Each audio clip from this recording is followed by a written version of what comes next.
মাহে রমজান সামনে, এবারের রমজানে টার্গেট নাও 30 দিনের রোজার মাধ্যমে দিল থেকে আল্লাহর কাছে এইভাবে 30টা দিন হাতে গুনে তুমি আল্লাহর সাথে ওয়াদাবদ্ধ হও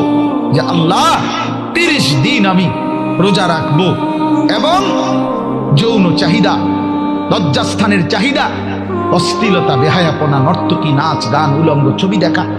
নারীকে নিয়ে চিন্তা ভাবনা, মেয়েকে নিয়ে অশ্লীল চিন্তা ভাবনা,